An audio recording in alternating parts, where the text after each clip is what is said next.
Voilà, je crois qu'on va pouvoir commencer cette conférence que va présenter pour nous Alban Renard de Cybercité au sujet du linking 2018 ou les stratégies off-page qui fonctionnent. Si tu es prêt, Alban. Ça marche? Ouais. Ouais. À tout à l'heure. Ok, bonjour à tous. Pour cette deuxième journée de salon. Donc comme on vous l'a annoncé, je m'appelle Alban Renard, je suis le responsable SEO de l'agence Cybercité. Donc l'agence Cybercité, pour vous présenter rapidement, on est un peu partout en France avec 6 agences sur Rennes, Nantes, Nice, Paris, Lyon et Chambéry. Notre spécialité, c'est l'acquisition de trafic, le web marketing en général. On fait un peu plus de 12 millions de chiffre d'affaires, on va faire à peu près 15 cette année. On a un peu plus de 800 clients, tout secteur d'activité. Les métiers qu'on fait, c'est en priorité le search marketing, donc search marketing naturel, trafic naturel, SEO et trafic payant également, des campagnes de liens sponsorisés, display, product listing ads, etc., etc. Donc tout ce qui est média digital. On a également une grosse brique Analytics, on est agence certifiée Analytics, une des seules agences en France. Et on est également sur la partie social media avec notre agence Onlyso, qui fait du community management et également de la publicité sur les réseaux sociaux. On a des clients dans tous les secteurs d'activité, le tourisme, le e-commerce, le B2B, le B2C. Voilà, quelques références avec lesquelles on travaille aujourd'hui. Donc Royal Canin, Air France, Orpi sont des clients historiques avec lesquels on travaille depuis de nombreuses années et qui sont fidèles. Le sujet que je vais vous présenter aujourd'hui tourne autour du SEO. Alors j'ai choisi de vous présenter une brique particulière du SEO. Nous aujourd'hui on travaille sur l'intégralité des métiers du SEO, que ce soit le contenu, la technique, le linking et le consulting bien entendu.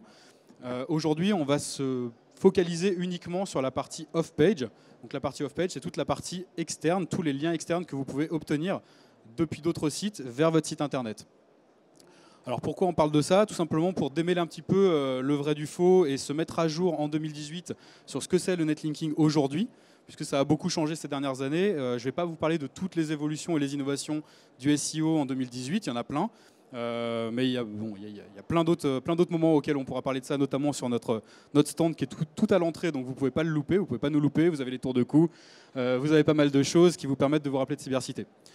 Donc aujourd'hui, on va revenir un petit peu aux prémices du SEO et aux prémices de Google, tout simplement pour remettre un petit peu en perspective les choses. À l'origine, Google est arrivé, s'appelait Backrub. Je ne sais pas si beaucoup d'entre vous le savaient. Il y en a un certain nombre d'entre vous qui ont peut-être l'âge de savoir ça. En 97, Backrub arrive avec un certain nombre d'innovations. Alors il y a des innovations de type user experience, dont on ne va pas forcément trop parler, mais qui est la capacité à télécharger l'intégralité du web et à analyser l'intégralité des liens présents sur les différents sites internet. Mais il y a également la partie algorithme et la partie algorithme de classement de pages. Le concept de classement de pages, c'est-à-dire de hiérarchiser les pages proposées dans le moteur de recherche par Google, c'est vraiment l'innovation majeure qu'ils ont apportée. Et cette innovation, ils ont pu le faire parce qu'ils ont été en capacité de mettre des machines bout à bout dans leur petit garage pour télécharger l'intégralité du web, l'intégralité des liens, de les analyser et de les hiérarchiser.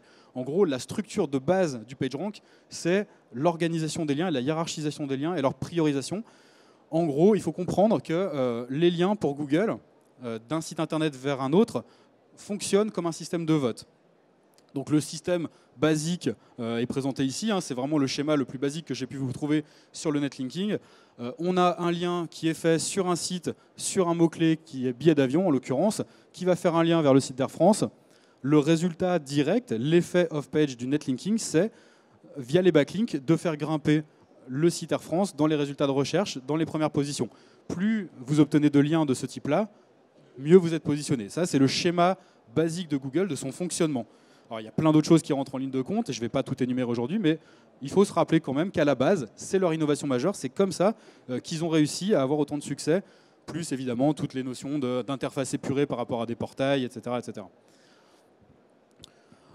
Quand on veut se poser la question, quand on débute, quand on est un webmaster, on se dit comment je vais positionner mon site sur Google. Donc on va aller voir notamment la FAQ de Google, donc les questions-réponses. Et puis très rapidement, ils vont vous dire que pour se positionner correctement dans les résultats de recherche, il faut proposer un contenu original et accrocheur. Voilà, ça c'est le postulat de base, ça c'est les conseils de Google pour les webmasters. Et ils vont vous dire que ce contenu-là, les internautes, si votre contenu est bon, ils vont vouloir le référencer. Donc ils vont vouloir faire des liens vers votre site. Par contre, tout de suite, ils vous mettent un stop et ils vous disent nous détectons efficacement les liens artificiels. Qu'est-ce qu'un lien artificiel, ça on va le voir, qui ne respectent pas nos consignes au webmaster. Donc dans la même phrase, ils sont capables de vous dire faites du contenu, ça va vous générer des liens, par contre attention aux liens artificiels. Où est-ce que ça commence, où est-ce que ça s'arrête? Toujours dans la FAQ, on va avoir pas mal de phrases qui vont ressortir et qu'on va highlighter ici. Inciter les autres sites à créer des liens pertinents et de qualité vers votre site. Donc ça, c'est la même logique, hein. C'est-à-dire qu'en gros, je fais en sorte que d'autres gens parlent de moi. Donc évidemment, il y a toute la logique de communication, de brand awareness, etc. Mais il y a également toute la logique de je veux obtenir des liens pour être mieux classé. C'est le concept de base et même Google le dit dans sa FAQ. Donc derrière, effectivement, ils vous disent que votre contenu doit être utile, doit être pertinent pour l'internaute et que, en gros, tous les gens qui aiment votre contenu vont faire un lien vers chez vous dans le monde idéal de Google. Donc nous, ce qu'on va faire, c'est qu'on va faire un petit peu de reverse engineering. C'est un bien grand mot pour décrire ce qu'on va faire. Ça reste quand même relativement simple. Mais on va prendre tout simplement la page de résultats de recherche de Google et puis on va voir un petit peu, au final, qu'est-ce que Google va vraiment favoriser. Donc on va taper un mot-clé qui va être en l'occurrence peinture salle de bain, donc un mot-clé lambda, B2C, dont on ne sait pas trop ce que l'internaute va rechercher. Pour Google, quelqu'un qui tape peinture salle de bain, ça peut être deux types de personnes. Et on le voit très rapidement, puisque dans la SERP, donc dans la page de résultats de recherche, sur les 10 résultats, donc en l'occurrence, il n'y en a pas 10, quand j'ai fait la requête, il n'y en avait que 8, plus de l'image, et plus évidemment la partie payante, la partie AdWords et Product, que j'ai enlevé ici pour une raison de visibilité. Donc il vous propose des résultats, et sur ces 8 résultats, il y en a 6 qui sont des guides d'achat, des guides de comment peindre sa salle de bain, quelle peinture choisir, donc de l'éditorial pur, et il y en a 2 qui sont des listings de produits. Les 2 sites qui ont été favorisés par Google à ce stade-là, c'est Leroy Merlin et Brico quelque chose, Brico Marché, je crois. Peu importe, c'est pas le sujet. Ce qu'on voit par contre, c'est que les 2 premiers résultats sont attribués à un seul et même site qui est Côté Maison. Alors on ne travaille pas pour eux, je ne suis pas en train de vous dire que c'est grâce à mon job qu'on a réussi à faire ça, c'est vraiment une analyse purement objective de qu'est-ce que Google favorise aujourd'hui dans les résultats. Donc en l'occurrence, Côté Maison, ce qu'on voit, c'est que c'est du guide d'achat. Donc en gros, ils ont rédigé un guide d'achat de 1400 mots sur le sujet de la peinture de salle de bain, ainsi qu'un certain nombre d'articles, donc plusieurs dizaines d'articles sur la thématique peinture ou sur la thématique salle de bain, qui vont être listés dans une page de listing d'articles thématiques, donc qui représente à peu près 2500 mots, et qui va faire du maillage interne vers la page guide d'achat, qui est numéro 1. Donc en gros, il y a 2 pages, une qui sert l'autre, via le maillage interne. Donc là, c'est la partie contenu. Ok, très bien, ils ont fait du contenu de qualité. Si vous prenez tous les autres résultats de la page de Google, ils ont également des contenus de qualité. Et Google n'est pas aujourd'hui capable vraiment d'estimer quel contenu est le plus pertinent pour l'internaute. Pour ça, pour juger de la qualité d'un contenu, il peut se baser que sur 2 choses. Son outil de machine learning qui s'appelle RankBrain, qui permet à Google d'ajuster le classement en fonction des comportements internautes sur le moteur, donc sur Google. Donc en gros, vous allez sur le site, vous revenez, parfois Google vous propose des recherches associées, peinture, salle de bain, carrelage, etc. Parce qu'il considère que vu que vous êtes revenu rapidement sur son moteur, c'est que vous n'avez pas été totalement satisfait. Donc du coup, il va vous proposer des alternatives. Et plus souvent vous allez avoir des internautes qui vont avoir ce type de comportement, plus potentiellement ça va engendrer une baisse de ce résultat dans Google. Mais au final, ce qui compte réellement, c'est le nombre de backlinks que ces pages-là vont recevoir et la qualité de ces backlinks. Donc backlink, pour tout le monde, c'est les liens externes, donc les liens provenant d'un site vers mon site internet. Donc en l'occurrence, les backlinks de Côté Maison, si on fait une petite analyse, on voit qu'on a... Il n'y a pas de pointeur là-dessus, non. Ah si, voilà, super. On voit que sur ce site-là, Côté Maison, on a pas loin d'1 million de liens entrants, donc des sites qui ont jugé que Côté Maison était un site de qualité et ont fait un lien vers chez lui. On a 7000 sites différents qui ont fait ces liens-là. Et sur le deuxième, donc Leroy Merlin, on a à peu près le même volume, par contre avec un volume de liens par site beaucoup plus important, ce qui représente quasiment 5 millions. Donc ça, c'est au niveau global, au niveau des sites. C'est des sites de qualité qui ont une grosse notoriété, donc beaucoup de gens parlent d'eux, beaucoup de gens font des liens. Et si on rentre dans le détail de ces pages spécifiques, ce guide d'achat-là, il a reçu 3 backlinks, dont un en nofollow, donc ça veut dire qu'on signifie à Google que ce lien ne doit pas compter pour l'algo PageRank.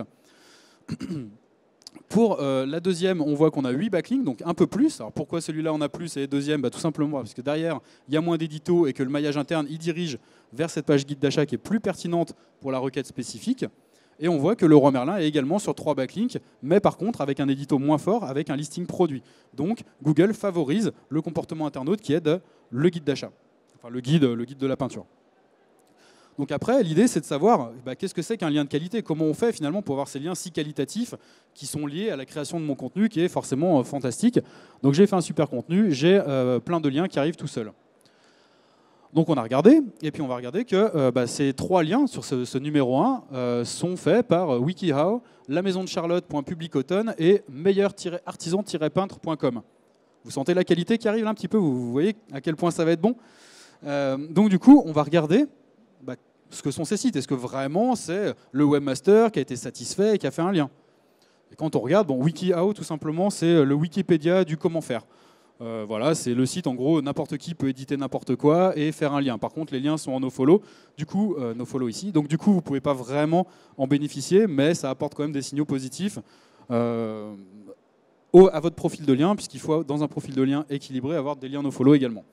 Donc très bien. Donc celui-là, on va considérer que ce n'est pas vraiment de l'internaute.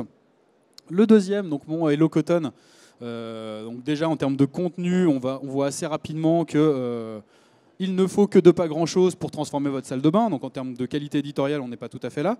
Après, ça peut être n'importe quel webmaster qui aura fait son petit blog. En l'occurrence, c'est du HelloCotton. Merde. Hop. HelloCotton. Et HelloCotton, c'est un site qui permet de republier des articles de blog automatiquement et d'avoir une double visibilité.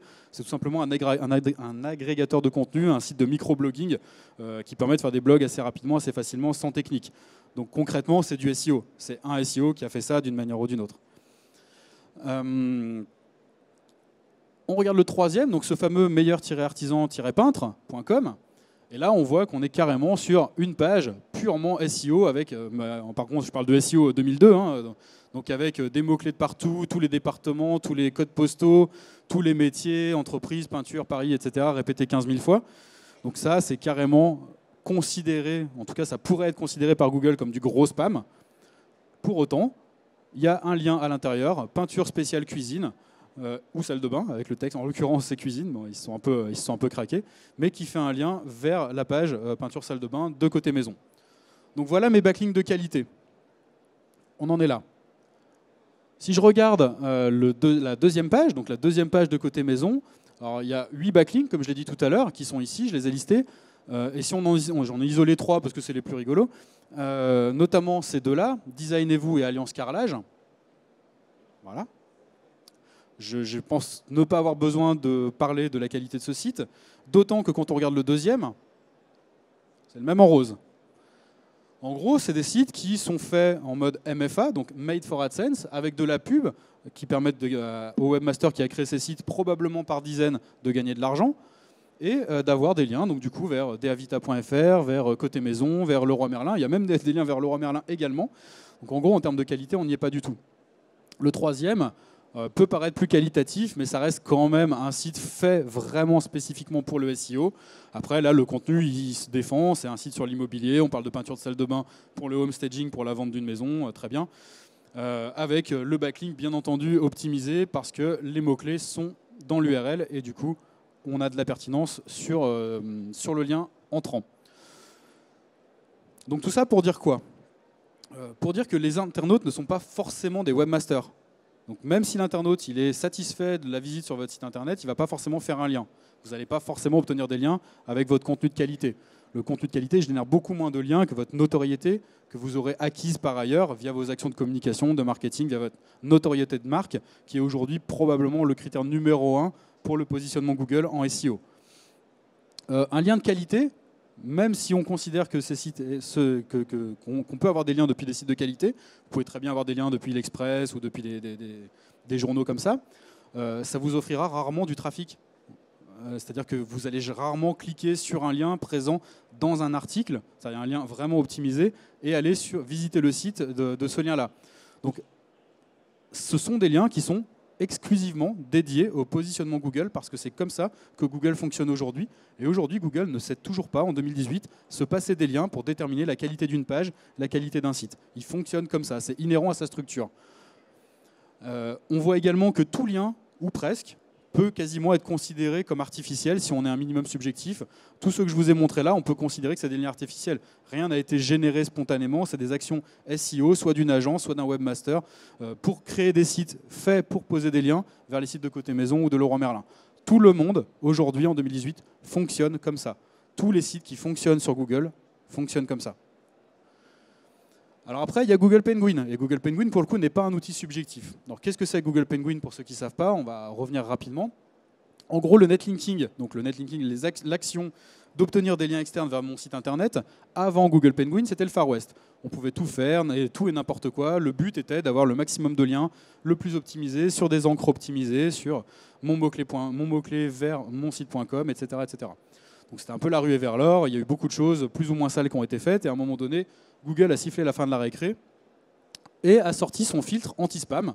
Donc en 2012, donc ça c'est pas nouveau, hein, ça a été déployé dans l'algorithme en temps réel en 2016. Donc ça a pris 4 ans à Google pour faire ces réglages. Il faut savoir que quand Google a sorti Google Penguin, ils ont sorti en même temps un formulaire qui permettait de dire « j'ai été injustement pénalisé par Google Penguin ».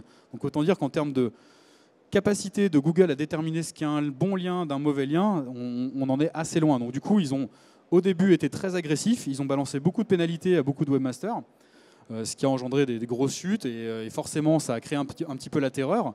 Donc tout ce qui est liens hors thématique, des liens de mauvaise qualité, des liens dans les commentaires de blog, dans les signatures de forums, mais même également dans les thèmes WordPress ou des choses comme ça.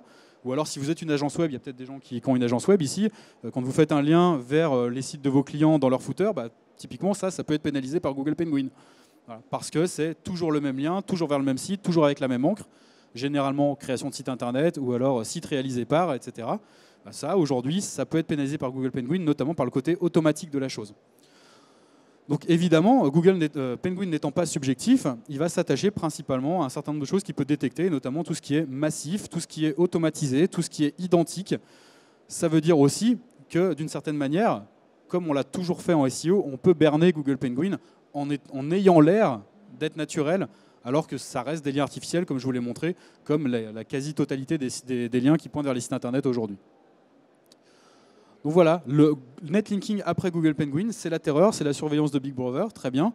Tout le monde est paranoïaque de Google Penguin et du coup, plus personne n'ose faire de netlinking, alors que aujourd'hui encore, c'est ce qui marche. C'est vraiment la base et encore une fois le fondement de l'algo de PageRank. Bon, du coup, on va se poser la question, est-ce que vraiment ça marche encore? Est-ce que si on fait des liens, si on obtient des liens, même de manière un petit peu détournée vers notre site internet, est-ce que ça va avoir des résultats? Bah oui. Déjà, au niveau de la connaissance métier, la plupart des experts SEO le disent. Je ne suis pas le seul à dire ça. Si vous faites des conférences SEO de la part d'experts ou SEO Camp ou des choses comme ça, vous allez entendre ce genre de discours de type l'achat de liens, c'est quelque chose qui fonctionne très bien. Si Google pénalise autant les liens, c'est parce qu'il sait très bien que ça marche. Donc il va essayer d'automatiser la détection des liens de mauvaise qualité. Google ne sait pas s'en passer. Effectivement, est-ce que vous connaissez quelqu'un aujourd'hui qui va faire un lien vers un site de plombier sur le mot-clé plombier Paris spontanément sans qu'on lui ait rien demandé? À la rigueur, il va mettre un avis négatif quand il ne sera pas content. Encore plus à la rigueur, un avis positif quand il sera content. Mais il y a plein de business sur lesquels c'est juste impossible. Sur les restos, les hôtels, etc. Les TripAdvisor, je veux bien l'entendre. Sur des gens qui font de l'industriel, pour obtenir des liens spontanés, accrochez-vous quand même. Hein. Donc derrière, effectivement, quand on met des stratégies off-page efficaces, oui, ça marche. On peut avoir sur des mots-clés plus ou moins concurrentiels des bons résultats. On voit que sur un mot-clé avec un search volume de 1000 dans AdWords, on arrive à passer de la 18e position à la première position en moins d'un an. On va avoir sur des mots-clés beaucoup plus concurrentiels, alors attention, sur des sites qui permettent d'avoir ce niveau de pertinence aussi. Il faut quand même le contenu derrière, il faut la légitimité derrière. On ne positionne pas en 2018 n'importe quel site sur n'importe quel mot-clé. Par contre, à partir du moment où on met en place une stratégie adaptée à votre potentiel, là, oui, on peut avoir du résultat très fortement, très rapidement, sur une période d'1 an, à condition de faire un effort soutenu. Donc en termes d'efficacité, ce qu'il faut retenir, c'est que les taux de clics en SEO, donc dans la page de résultats de Google, baissent très rapidement. Ça, je pense que vous le savez, quand vous êtes premier sur Google, vous avez beaucoup de clics. Quand vous êtes deuxième, vous avez beaucoup moins de clics. Les différentes études font état d'environ 40% sur la première position, environ 20% sur la deuxième. Et ensuite, c'est décroissant, 14, 7, 8, etc. etc. On a AdWords qui prend de plus en plus de place dans la page de résultats de Google. Google AdWords en normal, mais également la partie Product Search, les extensions d'annonces, notamment sur mobile. Sur mobile, parfois, vous allez devoir scroller de 4-5 écrans avant d'avoir un résultat naturel. Sur les secteurs de l'aérien, sur les billets d'avion, vous allez voir, vous allez avoir Google Flights, vous allez avoir le payant, vous allez avoir un certain nombre de choses qui font qu'avant d'avoir le premier résultat naturel, il va falloir descendre dans la page. Pour autant, des clics, il y en a encore beaucoup. Donc, être premier, ça a toujours un impact non négligeable sur votre business. Ça veut dire aussi que le gain d'une seule position, ça peut avoir un impact très fort sur votre business. Nous, on a des clients, quand on les passe de la 3e à la 2e ou de la 4e à la 2e, on peut avoir des différences de plusieurs dizaines de milliers d'euros sur une seule page de business. On parle de gros sites, bien entendu, mais sur des e-commerce ou sur des sites qui vendent du billet d'avion, on est sur ce type de niveau. Donc ça veut dire que le linking, aujourd'hui, il doit être pensé de manière stratégique, de manière tactique, avec vraiment un linking ciblé sur les pages qui font du business derrière, sur les bons mots-clés et sur les pages qui ont le potentiel pour se positionner. Parfois, vous allez avoir sur Skyscanner, Liligo, Expedia, enfin bref, les premiers résultats quand vous tapez vol Paris-New York, vous allez avoir exactement les mêmes informations, les mêmes prix, les mêmes choses. La seule différence, c'est l'impact du linking et la qualité du link juice que vous envoyez depuis des sites externes. Donc ça veut dire que chaque stratégie, elle doit être pensée en fonction du potentiel du site et de la faisabilité de positionnement. Ça veut dire qu'on ne court pas après l'impossible, on ne positionne pas n'importe qui, n'importe où, comme j'ai déjà dit, et que vous devez envisager un travail d'entretien et d'ajustement permanent et continu sur votre partie off-page. Sur la partie technique, on a l'habitude de le faire, et la maintenance, généralement, les gens sont conscients qu'il faut travailler le SEO sur la partie technique, au fil de l'eau, de manière constante. Mais sur la partie off-page, ça doit également être fait, et le monitoring, il doit également être fait. Qu'est-ce qui se passe si vous ne le faites pas ? Là, on voit deux courbes différentes. La première du haut, c'est une courbe d'obtention de liens, donc qui a décru fortement sur ce site-là à une période. Donc il y a eu une refonte et il y a eu un certain nombre de choses qui se sont passées qui font que le site a perdu des liens. Voilà. Changement de marque, changement de nom de domaine, donc les liens ont été différents. En parallèle de ça, on a une deuxième courbe qui est la courbe des positionnements. Alors là, j'ai isolé que les positionnements en top 3 de Google, premier, deuxième, troisième. Ça veut dire qu'il y a d'autres baisses qui peuvent être identifiables sur le top 10, sur le top 20, mais on va considérer que l'essentiel, c'est d'être dans le top 3, le top 5 maximum. Et on voit vraiment une forte baisse du positionnement, du trafic et du business de ce site-là, qui est directement lié à la perte de ces backlinks à cet instant. Et à partir du moment où vous perdez des backlinks, vous ne les récupérez pas comme ça. Ce n'est pas aussi simple. Alors après, vous allez me dire, oui, mais les liens, du coup, comment on fait, comment on les obtient, combien ça coûte, etc., etc. Donc il y a plein de manières de récolter des liens. On va parler un petit peu après de la partie analyse qu'on peut faire. Mais déjà, pour vous mettre un petit peu dans le marché, il faut savoir que pour obtenir un lien, la variable principale, c'est le temps. C'est-à-dire que si vous, en tant qu'annonceur, vous prenez du temps pour obtenir des liens vers votre site, ça va vous prendre un temps monstrueux. Pourquoi ? Parce que d'une part, il faut le faire correctement. Ça veut dire qu'il faut que votre profil de lien, c'est-à-dire le portefeuille de l'intégralité des liens que vous obtenez vers votre site, soit analysé et que vous le connaissiez, que vous sachiez quel type de sites font des liens vers chez vous. Est-ce que vous avez 90% d'annuaires, 90% de sites de communiqués de presse? Est-ce que vous avez les sites de vos fournisseurs? Est-ce que c'est des partenaires? Est-ce que c'est des clients? Est-ce que c'est plutôt des blogs, etc. Donc tout ça, vous devez l'analyser, savoir si c'est des liens de qualité, savoir si c'est des liens follow ou no follow, et vers quel type de page ces liens pointent.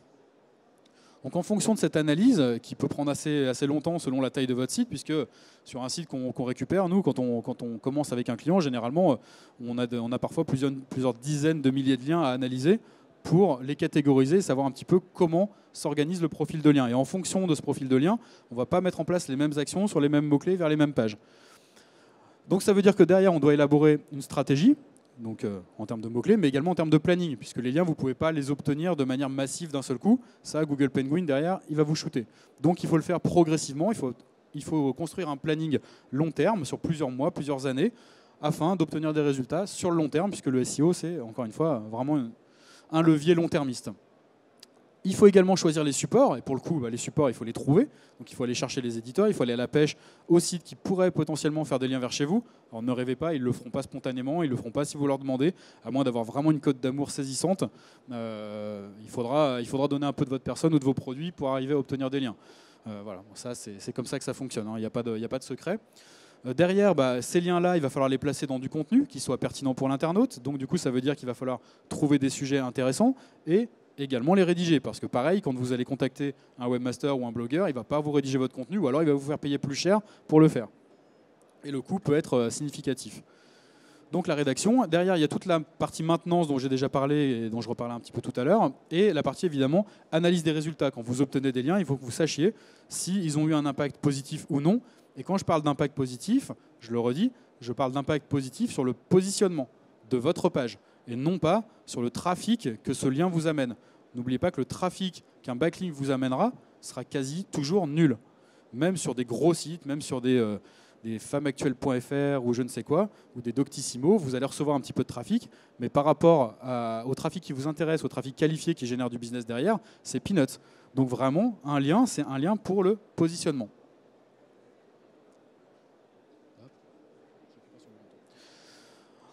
Alors généralement, qu'est-ce qu'on vous propose quand vous faites appel à des agences SEO? La plupart vous proposent quasi exclusivement du consulting. Donc ils vont vous faire l'analyse du profil de lien, ils vont vous disséquer ce profil de lien, ils vont prendre beaucoup de temps pour le faire, ils vont vous faire des recommandations, ils vont vous dire voilà, les leviers d'acquisition de backlink, ils sont là, ils sont là, ils sont là, maintenant merci, au revoir, prenez contact et débrouillez-vous. C'est très bien, et puis ça fait déjà une grosse partie du job, et je ne vais pas critiquer ça puisqu'on le fait aussi. C'est une bonne manière pour vous de connaître un petit peu votre profil de lien, de le traiter et de l'optimiser au maximum de son potentiel et de le développer. Donc ça, c'est une chose. Maintenant, vous n'avez pas forcément toujours le temps en interne pour faire ce travail-là, ce travail de démarche, ce travail de rédaction. Donc généralement, vous allez passer soit par des agences, soit par des webmasters indépendants pour obtenir des liens. Et ce qui va se passer, c'est que ça va avoir un coût. Le coût, il faut savoir que pour un backlink, on va de quelques dizaines d'euros pour des webmasters indépendants qui font les choses un peu crado qu'on a vu chez Côté Maison, chez Leroy Merlin. Donc les sites Hello Cotton, les sites un peu toujours les mêmes avec les mêmes footprints. Donc ils prennent quand même un risque vis-à-vis de Google parce que si quelqu'un passe, si un humain de chez Google passe, donc un quality writer détecte ce genre de choses, potentiellement vous pouvez également être pénalisé. Pas uniquement de manière algorithmique. Quand on veut un lien de vraie qualité, avec la rédaction, etc., ça peut aller jusqu'à plusieurs milliers d'euros. Le lien. Voilà. Je parle là de liens depuis des articles sur des sites, des carrefours d'audience, qui vont avoir toujours des packs, d'une part promotionnels, des packs d'habillage de site, mais également des packs SEO, avec des liens qui ne sont pas des liens de nofollow, qui sont des vrais liens qui apportent du jus. Et ça peut coûter entre 2 et 10 000 euros pour un lien qui, encore une fois, ne vous fera pas forcément d'audience. Donc la différence entre ces différents liens, elle se fait sur la qualité du link juice que ça va vous apporter et donc sur le vrai positionnement de votre page.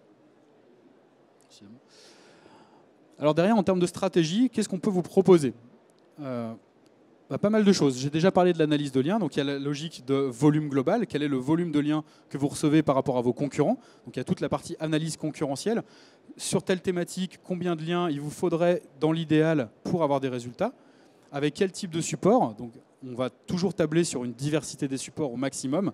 Encore une fois, ne pas avoir que des liens depuis des annuaires, depuis des communiqués de presse ou des choses comme ça. On va avoir la répartition de l'obtention des liens sur les différentes pages qui sont pour vous des pages qui apportent du business. Spontanément, vous allez recevoir des liens quasi exclusivement vers votre page d'accueil. L'objectif du linking tactique, c'est d'aller chercher les pages les plus importantes, de les optimiser, de mettre le contenu adéquat dessus et d'obtenir des liens vers ces pages-là. Comme on l'a vu sur Côté Maison, comme on l'a vu sur les 2 pages de Côté Maison qui étaient positionnées et sur la page de Leroy Merlin qui sont encore une fois des pages profondes et plus uniquement des pages d'accueil. Aujourd'hui, Google, il vous propose très régulièrement des pages profondes, les pages les plus pertinentes par rapport à la requête qui a été tapée par l'internaute. On va également s'assurer qu'on a un équilibre dans les encres. Les encres, c'est le texte sur lequel est posé le lien. Donc, par exemple, cliquez ici, qui vous apporte de la pertinence sur le terme cliquez ici. Donc un impact assez limité. Par contre, quand on va avoir ce lien qui est posé sur des termes pertinents, on va avoir du jus qui va arriver sur les termes que vous ciblez. Donc ça, il faut que ce soit équilibré, sachant qu'un profil de lien équilibré et naturel est dominé par des liens posés sur le nom de votre marque. D'où l'intérêt d'avoir une marque qui soit forte et connue. Et ensuite, on va prioriser tout ça et déployer des stratégies de conquête. Alors évidemment, dans l'idéal, dans le monde de bisounours de Google, on devrait pouvoir se contenter de faire du content marketing. Et ça, pas de problème, on le fait. On peut faire des infographies, on peut faire du contenu, des guides d'achat, des choses comme ça, qui vont être jugés comme de qualité et qui peuvent vous obtenir quelques liens. Ça fonctionne très bien, mais il faut avoir le bon angle d'attaque. Et les angles d'attaque qui fonctionnent et qui génèrent des backlinks, il n'y en a pas 50. Ça va être généralement ce qui marche le mieux, c'est tout ce qui est humour. Ça peut être le bad buzz, donc autant dire que vous n'avez pas forcément envie de ça non plus. Mais un bad buzz peut vous apporter des backlinks, bien entendu, comme n'importe quel buzz. Donc voilà, il y a des opérations de com que vous pouvez faire et qui peuvent effectivement vous générer des backlinks. On a parfois des opérations qu'on va mener qui vont être des opérations plus RP et qui vont avoir comme objectif secondaire, au-delà de la notoriété, de développer vos backlinks. Mais c'est quand même très rare et très compliqué. Il faut vraiment avoir la bonne idée et le bon contenu au bon moment. Ensuite, on va vous parler des réseaux sociaux. Donc, les réseaux sociaux, l'impact sur la partie off-page. Elle reste assez limitée aujourd'hui. Il y a eu une période pendant laquelle Google+ avait un fort poids sur le positionnement court-termiste. Aujourd'hui, Google+ a plus ou moins disparu. On ne sait plus trop ce qui se passe à la tête de ce réseau, si on peut encore parler de réseau. Par contre, ce qui est sûr, c'est que votre empreinte minimaliste de backlink, elle doit être présente. Si vous avez des collaborateurs, ils doivent avoir un compte Viadeo avec le lien vers votre site. Si vous avez des comptes LinkedIn, c'est pareil. Si vous êtes dans un secteur d'activité qui propose des visuels, être sur Pinterest, être sur YouTube, être sur SlideShare si vous avez des présentations. Voilà, tout le contenu que vous avez, toute la diffusion que vous avez, il faut la diffuser au maximum pour augmenter votre empreinte digitale. Là, on ne parle plus uniquement de off-page et de netlinking, on parle vraiment d'empreinte digitale et de visibilité de votre marque pour votre notoriété globale. En termes de consulting, qu'est-ce qu'on peut faire également à partir de l'analyse d'un profil de lien? Tout simplement aller identifier les liens de vos concurrents. Si 4 de vos 5 top concurrents ont un backlink sur tel site, il n'y a aucune raison que vous ne puissiez pas obtenir le même. Alors évidemment, l'objectif, c'est pas de faire exactement comme les concurrents, c'est de faire mieux. Donc c'est d'aller trouver des idées connexes à ce que font vos concurrents pour aller au-delà de ce qu'ils font et avoir de meilleurs profils de liens que les leurs. Un autre levier, c'est celui d'exploiter l'existant, c'est-à-dire de transformer ce qu'on pourrait appeler du plomb en or. Parfois, vous avez des liens depuis des sites de qualité, mais ces liens-là, ils vont être faits vers la homepage et ils ne vont pas être faits sur un mot-clé. Donc parfois, on peut tout simplement aller moduler ça, contacter la personne et dire plutôt que tu me fasses un lien vers cette page d'accueil, ça serait plus pertinent, vu qu'on parle de tel sujet, de faire pointer le lien vers telle page profonde, de l'ajuster. Sachant qu'il y a également des citations, donc c'est-à-dire ce qu'on appelle les citations, c'est des gens qui parlent de vous, mais qui ne font pas de lien. À partir du moment où ils parlent de vous, potentiellement, il y a matière à créer un lien. Et ça, c'est un bon moyen également d'identifier des leviers de croissance de vos critères off-page. Argent facile, comme dans Terminator. La correction du profil de lien. Vous avez fait une refonte il y a 5 ans, une refonte il y a 10 ans. Il y a de grandes chances que votre SEO ou votre webmaster ou votre agence web ait oublié ou omis de rediriger vos anciennes pages, ou en tout cas une partie d'entre elles. On voit systématiquement dans les profils de liens des prospects avec lesquels on discute et des gens avec lesquels on commence nos collaborations, des liens externes qui pointent vers des pages qui sont mortes ou des pages qui sont plus pertinentes ou des pages qui ont tout simplement disparu. Donc dans ces cas-là, c'est très simple puisque vous n'avez personne à contacter. Alors dans l'idéal, c'est quand même mieux de contacter la personne pour faire changer le lien, mais vous pouvez quand même l'exploiter sans ça en mettant en place des redirections 301, des pages qui sont mortes vers des pages qui sont vivantes et qui vous apportent vraiment du business. Et ça, pour le coup, c'est très simple. J'ai déjà vu comme ça un client avec qui on a fait un audit de lien pour lequel on a détecté comme ça 300 000 backlinks. Comme ça, juste en analysant. Parce que cette personne-là avait acheté un nom de domaine préexistant et que ce nom de domaine, auparavant, il était lié à un site qui avait reçu des backlinks, qui avait un historique fort. Et du coup, on a exploité cet historique que Google conserve systématiquement pour le rediriger vers le nouveau site. Et du coup, on a eu des vrais gains de positionnement suite à cette action-là. C'est vraiment le linking facile. Ensuite, il faut bien comprendre que, je disais tout à l'heure, mais la logique de l'algo de Google, c'est cette logique de classement de page qui est liée à un système de vote. Donc en gros, les liens externes, on pourrait les symboliser par du champagne qui arrive sur votre site et qui arrive généralement par la page d'accueil, parce que voilà, c'est comme ça que ça fonctionne. C'est la page la plus connue, donc généralement, elle reçoit la majorité du link juice ici. Nous, ce qu'on propose de faire en priorité, c'est du linking tactique qui va permettre d'apporter du champagne de la bonne qualité, juste directement vers les bonnes pages. Après, il y a un truc qu'il faut penser, c'est que si votre site n'est pas correctement structuré en termes de maillage interne et d'arborescence, c'est-à-dire une arborescence descendante, priorisée, en fonction avec des différents niveaux de maillage interne, le link juice que vous auriez pu optimiser de cette manière-là, donc avec une arbo bien construite, vous allez le perdre. Et du coup, tous les liens externes que vous allez générer, ils vont partir dans la nature et ils ne vont pas donner la pleine puissance qu'ils pourraient vous apporter avec un maillage interne correctement optimisé. Et ensuite, il y a la partie monitoring. La partie monitoring des évolutions, qu'est-ce que c'est? C'est tout simplement surveiller son profil de lien, le monitorer. Alors, il y a des outils qui permettent de faire ça et qui permettent de s'assurer. Nous, on a des outils qui permettent justement de détecter les derniers liens qui sont entrés sur un site internet pour s'assurer de plusieurs choses. La première, c'est que nul n'est censé ignorer la loi de Google Penguin. C'est-à-dire que si vous recevez des liens de mauvaise qualité que vous n'avez pas sollicités, et ça, pour le coup, ne pas solliciter des liens, c'est très bien, mais généralement, les liens que vous allez recevoir de manière non sollicitée, ça va être des liens tout pourris. Donc des liens depuis des sites hongrois, ou tchèques, ou russes, ou ukrainiens, etc., que vous n'avez pas demandé, mais qui vont vous apporter des signaux négatifs vis-à-vis de Google. Alors Google communique beaucoup sur le non, ça n'existe pas, un concurrent ne peut pas vous nuire en générant des backlinks de mauvaise qualité. Sachez que c'est faux, de archi faux. On le voit régulièrement, des sites qui obtiennent spontanément des liens de mauvaise qualité et qui dégringolent dans les classements comme par hasard au même moment. On en a vu plein, on en a vu des gros, on en a vu des petits. Normalement, ça doit être noyé dans la masse d'un profil de lien volumineux et qualitatif. Mais si ça ne l'est pas, et si vous avez que ce type de lien, effectivement, ça va vous handicaper assez fortement, assez lourdement. Donc ça veut dire qu'il faut surveiller ces backlinks-là, soit via des outils, soit via des agences, soit via les deux. Et la deuxième chose, c'est que les backlinks que vous obtenez et pour lesquels vous avez sué sang et eau et argent, si tant est qu'on puisse suer de l'argent, vous allez devoir les surveiller un minimum. C'est-à-dire que parfois, vous allez payer pour un lien, mais au bout de 3, 6 mois, 1 an, le webmaster ou l'éditeur du site, il a tout à fait le droit de désactiver ce lien pour une raison ou une autre, parce que son site a évolué, et ça, il faut le savoir. Donc du coup, il faut monitorer pour vous assurer que vous avez un volume de liens entrants de qualité, toujours à peu près équivalent et toujours croissant surtout, avec un effort continu dans le temps. C'est pour ça qu'on dit que tout comme le SEO technique, le SEO off-page ne doit jamais s'arrêter et doit être un effort continu dans le temps. Pour conclure, sur les stratégies de netlinking, ce qu'il faut en priorité, c'est s'assurer que les liens que vous obtenez, vous ayez une certitude de délivrabilité. Par exemple, nous, quand on commence à travailler avec un prospect qui devient un client, on lui assure l'obtention de 100 liens, 200 liens, 300 liens au cours de l'année, avec la certitude de les obtenir et de les conserver aussi longtemps que possible. Donc ça, c'est ce que ne font pas la plupart de nos concurrents. C'est un de nos avantages concurrentiels assez forts. On a également une forte disponibilité des spots sur toutes les thématiques, B2B, B2C, e-commerce, etc. Et ça, pour le coup, c'est un vrai plus de travailler sur ce type de site-là, puisque spontanément, vous allez avoir du mal à trouver des liens sur les thématiques quand vous êtes sur un marché de niche. Ça peut être assez compliqué. Il faut également s'assurer d'avoir la maîtrise du calendrier et de la saisonnalité. Si vous êtes sur une saisonnalité forte, par exemple le domaine du jouet, vous allez avoir beaucoup de backlinks à obtenir sur la période de Noël pour soutenir votre nouveau calendrier de jouets, vos nouveaux produits ou des choses comme ça. Il faut que ce calendrier puisse être maîtrisé. Et quand vous prenez contact avec des webmasters, ça peut prendre plusieurs mois avant d'avoir des vrais résultats. Et avant d'avoir vraiment votre backlink effectif et fonctionnel.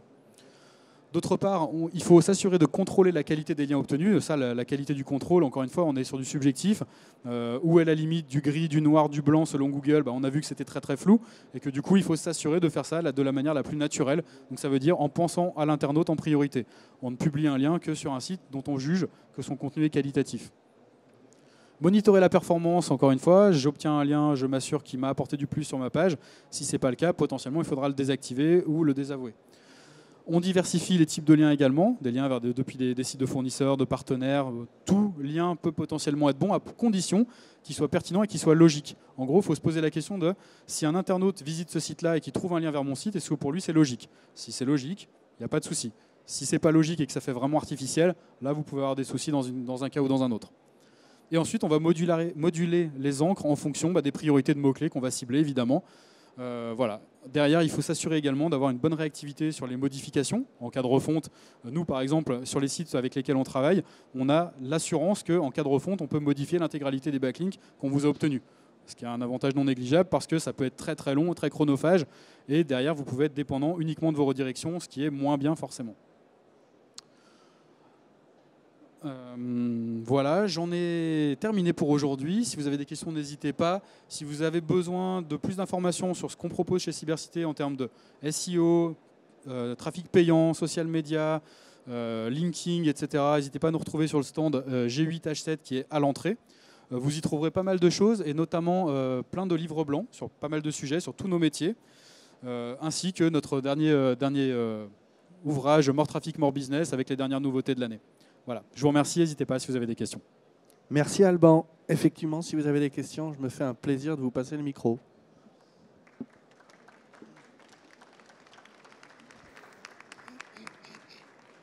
Bonjour, c'est juste une question sur les réseaux sociaux, on en a parlé rapidement. Si on publie tous ces articles sur Quora, Medium par exemple et d'autres réseaux sociaux, on publie juste 10-15% et on met lire la suite. Est-ce que c'est un netleaking qui est intelligent? Je répète, excuse-moi. Moi je publie en général 3 à 4 fois par semaine et je publie toujours sur Medium 10 à 15% de l'article et je remets un lien vers mon blog. Est-ce que c'est du netleaking? Est-ce que c'est bien, c'est pas bien? Bah, si tu fais que ça, ça suffira pas, quoi. Voilà, non, je fais pas que ça, mais comme on en a parlé rapidement, est-ce que c'est bien ou c'est pas bien? Est-ce que Google peut me dire, mais c'est visible? C'est le même impact qu'un flux RSS, c'est assez limité au final. Si tu l'automatises, il y a des plugins qui permettent d'automatiser ce genre de choses. Fais, ouais, avec, ça apporte du global, on va dire. C'est un petit peu l'empreinte réseaux sociaux. Ça sociabilise ton profil de lien. Maintenant, c'est pas ça qui va engendrer de la performance. D'accord.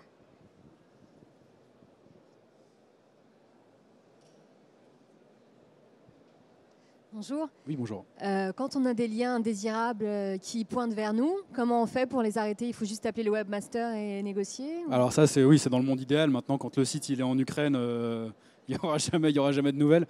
Non, alors Google a sorti, j'en ai pas parlé, mais Google a sorti un outil qui s'appelle l'outil de désaveu de lien, qui permet de dire je refuse que ce lien compte dans le PageRank. On peut le faire soit de manière individuelle au niveau de l'URL, soit de manière globale au niveau du domaine. En gros, tu peux dire ce domaine-là, je ne veux pas qu'il compte dans mon algo PageRank, en gros, si je schématise. Attention avec ça, c'est une machine de guerre. C'est-à-dire que quand vous désavouez un lien, vous le désavouez comme il faut. Et le piège là-dedans, c'est que moi j'ai tendance à dire désavouer, c'est avouer. Ça veut dire qu'en gros, vous avouez que vous avez fait du caca. Donc, c'est pas très très bon. Il vaut mieux le faire quand vous êtes sûr que c'est vraiment du gros spam. Les sites malaisiens, ukrainiens, etc., vous pouvez y aller à tire-larigot, il n'y a pas de problème. Par contre, quand vous avez un doute que c'est un site d'un annuaire qui date d'il y a 10 ans ou 15 ans, laissez-le, il ne fait pas de mal, il ne mange pas de pain, à moins que vous ayez vraiment un gros problème de perte de positionnement global. Mais sinon, faut faire attention. Le désaveu, on a vite fait de désavouer des liens qui sont pourtant pas si mauvais et qui n'apportent pas de négatif. Et là, pour le coup, ça peut avoir l'effet contraire. Donc, propre, mais pas trop non plus. Ok, merci.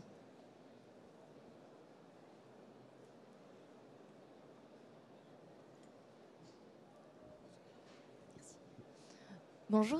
Lors du passage de HTTP à HTTPS, qu'en est-il des liens qu'on a eus avant? C'est le problème, c'est que ces redirections, c'est comme une refonte HTTP, HTTPS. On doit s'assurer que, en général, quand on fait une refonte de l'un à l'autre, on fait en sorte d'avoir une redirection automatique de l'un vers l'autre. Si cette redirection elle est bien propre sur toutes les pages, et ça se monitore, ça se vérifie, les backlinks ils vont être transmis via les redirections 301. Maintenant, aller changer tous ces backlinks pour un passage en HTTPS, ça vaut pas le coup. J'arrive.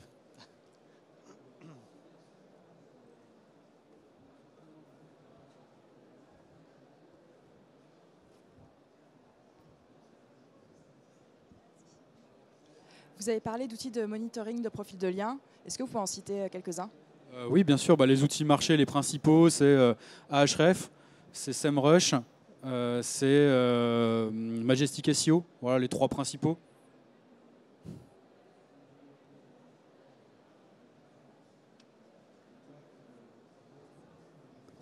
Bonjour, vous nous avez présenté les différentes manières d'avoir du trafic, enfin des liens optimisés. Qu'est-ce qu'on fait maintenant pour créer du trafic?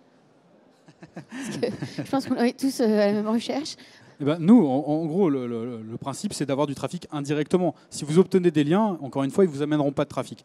Le but de ces liens, c'est de mieux vous positionner sur Google et le trafic, vous allez le générer via Google, tout simplement. Le but, c'est d'être positionné sur les bons mots-clés, correspondant à votre activité le plus haut possible. Et pour ça, il faut obtenir des backlinks.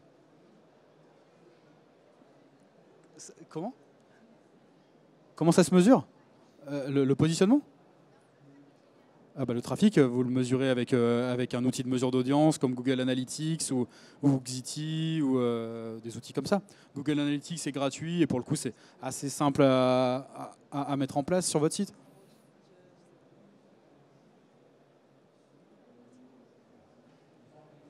Vous parlez essentiellement de Google et bon, on sait tous pourquoi, mais est-ce que ça vaut le coup de bosser son SEO aussi sur les autres moteurs? Si vous bossez pour Google et que vous le faites correctement, ça marchera pour les autres moteurs. Voilà. En tout cas, pour Bing, pour Yahoo, pour des moteurs comme ça, oui. Après, il y a certains marchés sur lesquels Google n'est pas dominant, comme la Russie, comme la Chine, ou la Corée du Sud, ou la République tchèque. Voilà. Mais bon, après, si vous n'êtes pas sur ces marchés-là, faites au maximum par rapport aux guidelines de Google. Globalement, les autres ont plutôt une position de suiveur en termes de critères de positionnement, en tout cas. C'est les mêmes. Donc, voilà. Par contre, si vous avez vraiment beaucoup de trafic qui arrive depuis Bing, il faut le monitorer également et puis vous assurer que vous êtes toujours positionné. Mais ça, après, c'est pas les optimisations qui seront différentes. C'est les mêmes optimisations. Y a-t-il d'autres questions?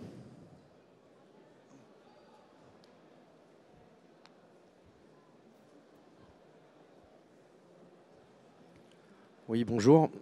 J'aimerais bien savoir comment on peut juger de la monétisation d'un backlink. C'est-à-dire que vous avez parlé tout à l'heure de 10 euros, de 20 euros, de 1000 euros, de 10 000 euros.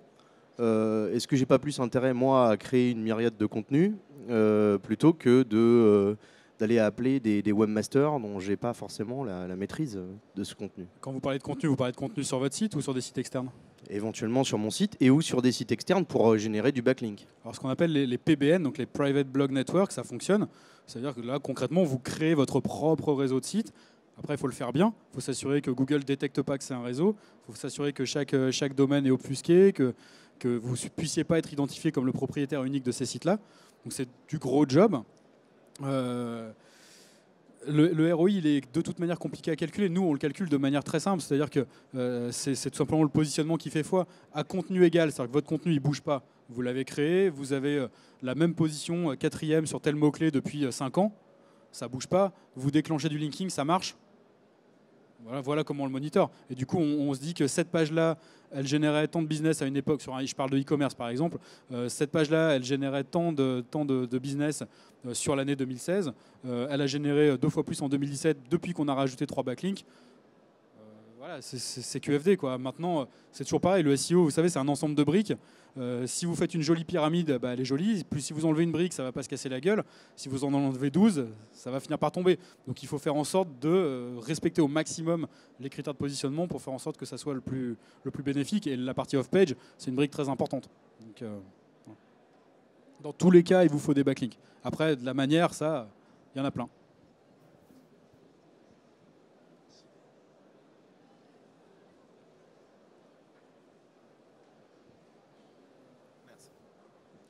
Bonjour, je n'ai pas tout à fait compris la mécanique de maillage interne en fait. C'est quand vous arrivez sur votre site, par exemple sur une page d'accueil, si on a des liens qui renvoient toujours sur le même site mais vers d'autres onglets ou vers le guide d'achat, vers le catalogue, on gagne aussi encore des backlinks sur ce...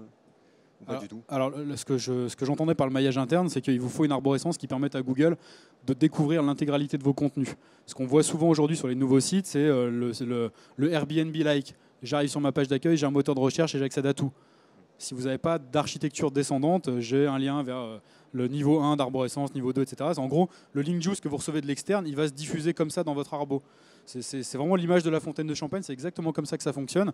Et si vous avez certaines pages, certaines parties de votre site qui ne sont pas du tout indexables par Google et crawlables, et ben le juice, il va pas non plus se diffuser sur ces pages-là. Et l'intérêt du linking tactique, c'est d'apporter du link juice directement sur des pages profondes et pas uniquement sur la page d'accueil. Merci. Là, ça devient technique.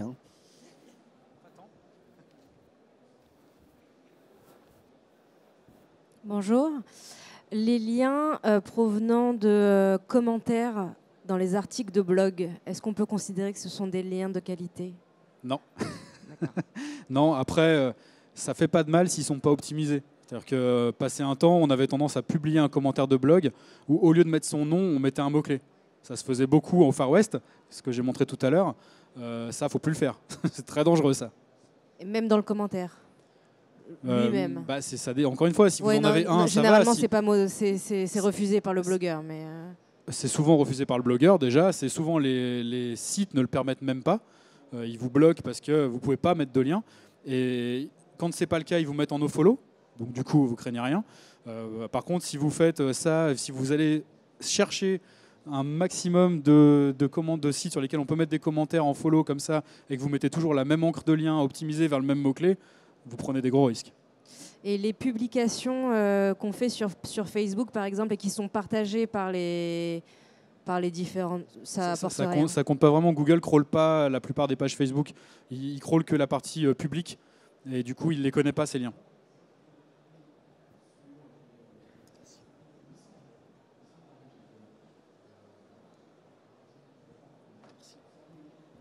Bonjour. Vous aviez dit que vous aviez la possibilité d'être alerté en cas de... si vous receviez des liens un peu cracra. Vous avez un outil à nous recommander ou... Alors ça, en l'occurrence, c'est un outil maison qui s'appelle Spam Link Report et qui nous permet de flaguer des extensions de domaine. Par exemple, on peut dire tout ce qui est en .ru. Dès que je reçois un lien en .ru, je reçois une alerte mail. D'accord. Voilà. Et ça, on le mensualise et tous les mois, on reçoit un rapport avec tous les liens négatifs. On peut l'exporter directement en TXT et l'intégrer dans l'outil de désaveu. Et ça, c'est votre outil à vous? C'est outil cybercité, il faut bosser avec nous. Mais ça peut s'arranger, c'est pas un problème. Ok, merci.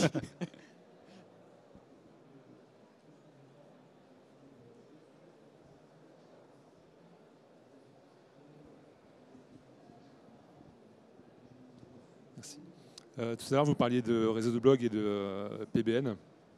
Donc effectivement, c'est assez complexe à mettre en place. Est-ce qu'on peut faire un petit réseau de blog à partir de plateformes comme Blogspot ou Blogger? Est-ce que ça marche? Je pense qu'au niveau propriétaire, c'est plus difficilement traçable. Alors oui. Après, est-ce que ça marche? Ça peut marcher, quoi. Moi, j'ai tendance à dire que quand on en est là, quand on en est à faire un PBN avec du Blogspot, c'est qu'on n'a ni trop l'argent, ni trop les moyens, ni trop le temps, et que du coup, généralement, on ne va pas mettre la stratégie édito qui va avec. Donc, bon, si vous le faites super bien, pourquoi pas? Quand j'ai montré les exemples de côté maison, il y en avait dedans. Hein. Publicoton, c'est la même chose. Hein. C'est un outil de microblogging qui fait ça. Ça marche, à condition que ces sites-là, ils aient un vrai contenu, qu'ils aient un nombre de pages important, qu'ils n'aient pas que 2 pages pour mettre un backlink dedans. Voilà, si vous faites 100 sites avec une page, ça ne sera pas terrible. Si vous faites 100 sites avec 100 pages, ça sera mieux. Donc c'est une question d'effort. Et quand vous en êtes à fournir l'effort, entre faire ça et acheter un nom de domaine et mettre un WordPress, franchement...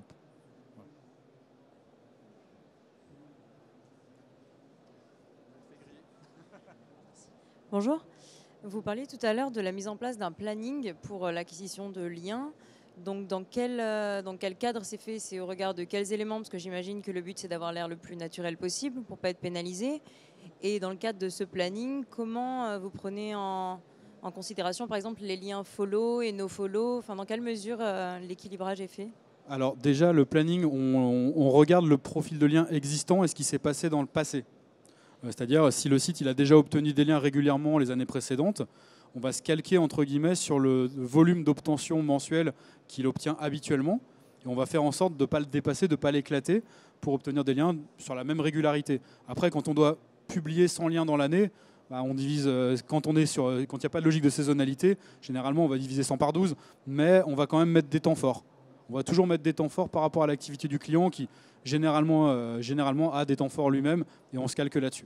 Ce qui est logique, hein, participation à un salon, je sais pas, vous êtes dans l'impression, vous participez au C-Print, vous allez obtenir plus de backlink à ce moment-là, c'est normal, on le sait. On se calque sur le plan média quand on bosse aussi sur la partie média digitale et du coup on fait en sorte que ça soutienne l'effort. C'est toujours le côté soutien de l'effort de communication qui est fait par le client. On bosse jamais dans notre coin, on bosse jamais tout seul, on bosse avec le client pour faire en sorte que ça soit cohérent. Et vous aviez une autre question que j'ai zappée, je crois, sur... nofollow, oui. Et ben ça, c'est pareil. On sait qu'il faut avoir une proportion de liens nofollow. Généralement, on en publie entre 5 et 10% de liens nofollow ou de liens non optimisés. Ou les deux. ça dépend.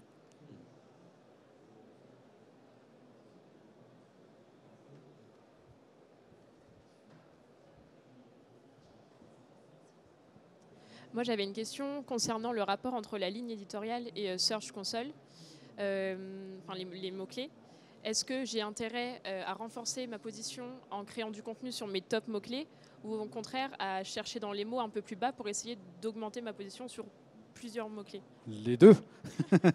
J'ai pas le temps. Non, mais si votre site est premier sur un mot-clé, sur une théma grâce à une page, déjà, il faut l'analyser. Pourquoi vous êtes premier? Qu'est-ce que vous avez fait de bien pour ça?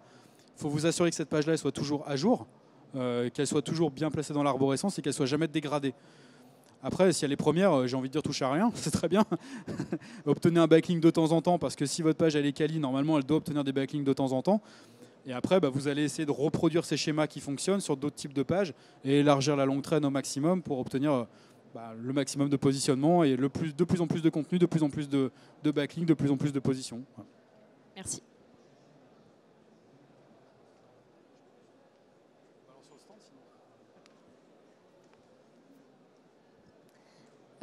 Deux petites autres questions.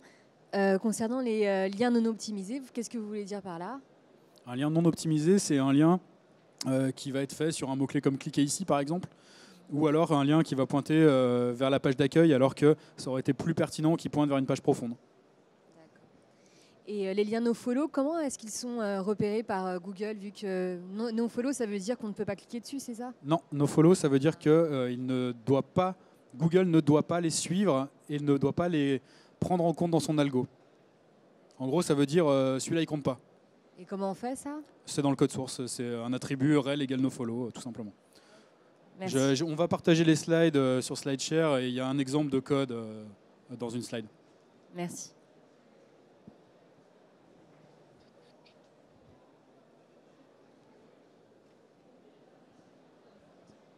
Bonjour, je voulais savoir si les liens qu'on recevait via Paperly étaient des backlinks ou n'étaient pas des backlinks, si c'était bon ou mauvais, du coup d'en avoir.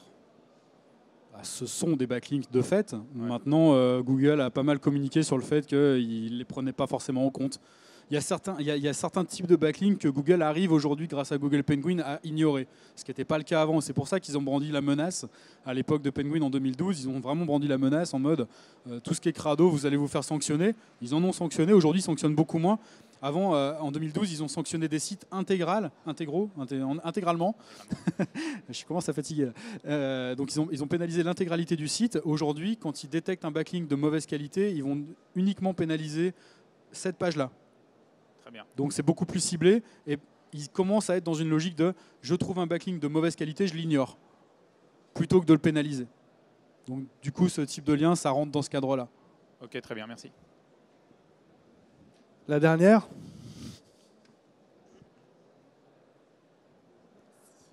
Je me posais juste la question des liens traqués depuis les sites affiliés. Est-ce que ça a une valeur? Alors, normalement, l'affilié fait en sorte que ça ne soit pas détectable par Google. C'est-à-dire que généralement, généralement, ça va être une redirection JavaScript ou alors une redirection 302 ou souvent, c'est quand même des liens JavaScript. Du coup, Google ne les suit pas, ceux-là. C'est fait exprès. Bon, après, si vous avez d'autres questions, le stand, c'est G8H7 à l'entrée du salon. On a 10 consultants qui peuvent vous faire des audits minutes sans problème et qui peuvent discuter avec vous des meilleures stratégies à mettre en place. Donc, n'hésitez pas.